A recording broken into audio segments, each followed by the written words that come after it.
जय माता दी। अभी शारदीय नवरात्रि चल रहा है। आशा करते हैं आप नवरात्रि हर्षोल्लास के साथ मना रहे होंगे। हमारे सनातन धर्म को मानने वाले लोग नवरात्रि में माता जगत जननी जगदम्बा की पूजा आराधना करते हैं। जगह जगह पर माता रानी की मूर्ति की स्थापना भी होती है, पंडाल लगते हैं। साथ ही नवरात्रि की अष्टमी को अष्टमी व्रत रखा जाता है। नवरात्रि में अष्टमी और नवमी को लोक मान्यताओं के अनुसार कन्या पूजन भी किया जाता है। मान्यता है कि कन्या पूजन के बाद ही नवरात्रि व्रत का संपूर्ण फल प्राप्त होता है। इस साल शारदीय नवरात्रि 22 सितंबर से प्रारंभ हो गई है, जिसका समापन 2 अक्टूबर को होगा। शारदीय नवरात्रि की अष्टमी तिथि को महाअष्टमी और नवमी तिथि को महानवमी के नाम से भी जाना जाता है।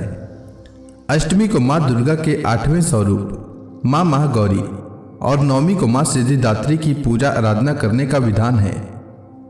इस साल 2025 में अष्टमी व्रत को लेकर लोगों के मन में असमंजस की स्थिति बनी हुई है। कई लोगों को लग रहा है कि अष्टमी नवरात्रि के शुरू होने के बाद 8वें दिन यानी 29 सितंबर को है, पर इस साल ऐसा नहीं है। आइए इस उलझन को दूर करने के लिए देखते हैं अष्टमी तिथि कब से कब तक रहेगा और व्रत किस दिन रखना उत्तम रहेगा। आश्विन मास के शुक्ल पक्ष की अष्टमी तिथि का प्रारंभ इस साल 29 सितंबर को दोपहर 4:31 पर होगा और अष्टमी तिथि का समापन 30 सितंबर को शाम 6:06 तक होगा। उदया तिथि के नियमानुसार आश्विन मास के शुक्ल पक्ष की अष्टमी 30 सितंबर को है, इसलिए अष्टमी व्रत 30 सितंबर को रखा जाएगा और 1 अक्टूबर को नवमी का व्रत रखा जाएगा। संधि पूजा 30 सितंबर को होगी। संधि पूजा का समय रहेगा 30 सितंबर को शाम 5:42 से शाम 6:30 तक। अधिकतर पंचांग और परंपराएं अष्टमी 30 सितंबर को ही कन्या पूजन का दिन मानते हैं। यदि कोई उस दिन पूजन न कर पाए तो नवमी 1 अक्टूबर को भी कन्या पूजन किया जा सकता है। नवरात्रि का पारण 2 अक्टूबर को सुबह 6:15 के बाद कर सकते हैं। कलश विसर्जन या दुर्गा विसर्जन 2 अक्टूबर को सुबह 6:15 से सुबह 8:37 के बीच करना शुभ रहेगा। नवमी के दिन हवन भी किया जाता है। हवन के लिए शुभ मुहूर्त 1 अक्टूबर को सुबह 6:14 से शाम 6:07 तक रहेगा। अब आइए जानते हैं 30 सितंबर के पूरे दिन के शुभ मुहूर्त। 30 सितंबर को ब्रह्म मुहूर्त सुबह 4:37 से सुबह 5:25 तक रहेगा। अभिजीत मुहूर्त सुबह 11:47 से दोपहर 12:35 तक। विजय मुहूर्त दोपहर 2:10 से दोपहर 2:58 तक और गोधूली मुहूर्त शाम 6:08 से शाम 6:32 तक रहेगा। नवरात्रि में अष्टमी को कन्या पूजन करते हैं तो 30 सितंबर को इन शुभ मुहूर्त में ही करें। इससे माता रानी की विशेष कृपा प्राप्त होती है, क्योंकि शुभ मुहूर्त में किया गया कार्य ही पूर्ण फल को प्राप्त होता है। अब आइए जानते हैं दुर्गा अष्टमी की पूजा विधि। दुर्गा अष्टमी के दिन सबसे पहले सुबह जल्दी उठकर घर की साफ सफाई करें और पूरे घर में गंगा जल का छिड़काव करें। इसके बाद लकड़ी की चौकी पर लाल वस्त्र बिछाकर गंगा जल से शुद्ध कर महागौरी की मूर्ति या तस्वीर स्थापित करें। इसके अलावा चौकी पर महागौरी यंत्र रखें और यंत्र की स्थापना करें।